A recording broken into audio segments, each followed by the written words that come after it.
یہ جو فضل الرحمان ہے کس کو کیا تکلیف ہے؟ وہ کیوں اتنی فرسٹریشن کا شکار ہے کہ اس کے دماغی جو گند تھا، جو گٹر تھا، جو اس کی شخصیت کا اصلی چہرہ تھا، جو کہ اس نے ایک روپ دھارا ہوا تھا اور اپنے نام کے ساتھ مولانا لکھتا ہے، یہ بدبودار شخص آپ اس کی زبان دیکھیں، ایسے لگتا ہے کہ جیسے اس کے ساتھ تو جو وعدے کیے گئے تھے اس کی ساری جو اس نے زمین گرم کی، جو اسلام آباد میں دھرنے دیے، جن کی فرمائشوں پہ دیے، وہ سب کچھ ڈوب گیا۔ وہ کہتے ہیں نا کہ سارا پنڈ بھی مر جائے تے مراسی دا منڈا کدی بھی چودھری نہیں بن سکتا، تہاڈا حال وہ ہے مولانا، تسی کدی بھی صدر مملکت کے خواب آپ کو کسی نے دکھائے تھے، اب آپ کو سمجھ آ جانی چاہیے۔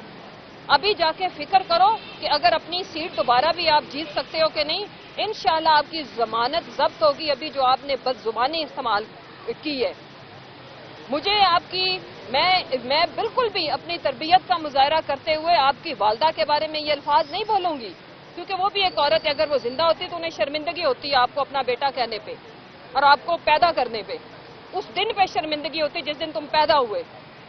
اگر تمہاری کوئی بیٹی ہے تو اس کے بارے میں سوچو، اگر تمہاری بیوی ہے اس کا مطلب یہ ہے کہ جو اب چاہتا ہے کہ اس کی گھر کی عورتوں کی عزت کی جائے، وہ کبھی بھی کسی دوسرے کی ماں، بہن اور بیٹی کے لیے یہ زبان استعمال نہیں کرتا جو غلیظ زبان تم نے استعمال کی ہے۔ تم نے اپنی اوقات دکھائی اور تم نے ثابت کیا ہے کہ تم ایک بے شرم، اسلام سے، اسلامک ویلیوز سے، اسلامک اقدار سے تمہارا کوئی دور دور تک لینا دینا نہیں ہے، اور یہ چیز ثابت کرتی ہے کہ تمہاری نسل میں، تمہاری تربیت میں اچھا خاصا کھوٹ ہے اور کوئی کافی کمی رہ گئی ہے کہ تم سیاسی شکست کو برداشت نہیں کر سکے، اور ایک باولے اور پاگل پن کا تمہارا یہ عالم ہے کہ تم نے آ کے لوگوں کی ماؤں کو، بہنوں کو گالیاں دینا شروع کر دی۔ اور اوپر سے مجھے تو شرم آتی ہے ان لوگوں کے اوپر کہ جو سارا دن ہمیں اخلاقیات کا لیکچر دیتے ہیں۔ مجھے یہ بتائیں کہ یہ جو زبان اس نے استعمال کی ہے، اس کا جواب ہم کون سے صاف ستھرے الفاظ کے اندر دیں؟ ہم کیا کہیں؟ کیا ہم اس کی بھی ماں کو ایسے ہی گالی دیں؟ کیا ہم اس کی بھی بیٹی کو ایسے ہی گالی دیں؟ پھر دوسری جماعت میں جن کے یہ کرائے کے اوپر چل رہا ہے، جنہوں نے کوائنز کے اوپر اس کو رکھا ہوا ہے، یہ کوائنز والا گڈا، وہاں پہ پہلے اس نے محترمہ کے بارے میں بھی یہی کہ جی عورت کی تو حکمرانی ناجائز ہوتی ہے، تو اب جس جائز عورت کے ساتھ اب جائز حکمرانی کے جو آپ ماشاءاللہ سے اسٹیج شیئر کرتے ہو، اور آپ کے جو پارٹی کے لوگ ہیں ایک عورت کو مولانا کہہ کے پکارتے ہیں، تو اس بارے میں کیا خیال ہے کہ روشنی ڈالیں گے؟ جو ان کے جلسے میں آتی ہے ان کو آپ کس نظر سے دیکھتے ہو؟ یا ایون میں تو مریم صاحبہ کو بھی بتاؤ، ان کو آپ کیا سمجھتے ہو، کس حیثیت سے دیکھتے ہو؟ کیونکہ وہ تو جلسے میں جاتی بھی ہیں، تقاریر بھی کرتی ہیں، اور ان کی پارٹی میں بھی کافی عورتیں ہیں۔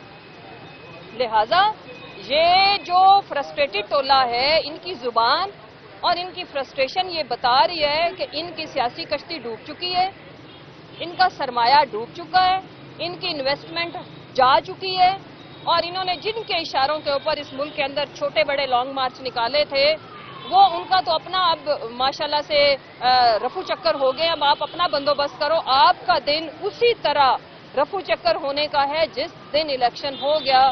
آپ کے آنے والی نسلوں کی سیاست دفن ہے انشاءاللہ۔ مولانا فضل الرحمان، تم تو جا کے چلو بھر پانی میں ڈوب مرو، تمہیں شرم نہ آئی جو تم نے بکواس کی ہے؟ کچھ تو سوچتے، تم ماں کے بغیر پیدا ہوئے تھے؟ ماں نہیں تھی گھر کے اندر؟ جو بات تم نے کہی ہے انشاءاللہ میں تمہارے خلاف FIR لکھواؤں گی، یہ میرا وعدہ ہے۔ پوری کوشش کر کے اس بے شرم انسان کے خلاف FIR لکھائیں گے جس قسم کی اس نے بےہودہ زبان استعمال کی ہے۔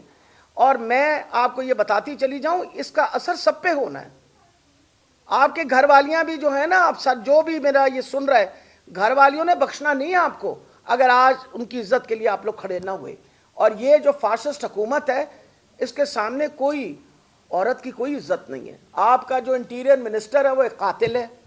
اس انٹیریئر منسٹر نے ناہتھی حاملہ خاتون کے منہ پہ گولی مار کے مار ڈالا، اس کو کوئی سزا نہیں ملی۔ اس نے ہم پہ، ہمارے اوپر آرڈر دیا کہ ہمیں مارو پیٹو گھسیٹو۔ آج سے پہلے کبھی دیکھا تھا کہ مرد پولیس گھسیٹے؟ میں 72 سال کی بوڑھی مجھے گھسیٹ رہے تھے، آپ کے پاس تصویریں موجود ہیں۔ یہ ظلم، یہ ایک ظالم حکومت ہے، کیونکہ یہ فاشسٹ حکومت ہے، اور یہ وہ حکومت ہے جس کے کوئی اصول نہیں ہے۔ یہ صرف اور صرف اپنی بچاؤ کے لیے آئے کہ مولانا فضل الرحمان تم ٹھہرو، تمہارے خلاف FIR کریں گے، اور تم یاد رکھنا کہ تمہارے ساتھ جو ہونا ہے نا، تمہیں گھر والوں نے بھی گھسنے نہیں دینا.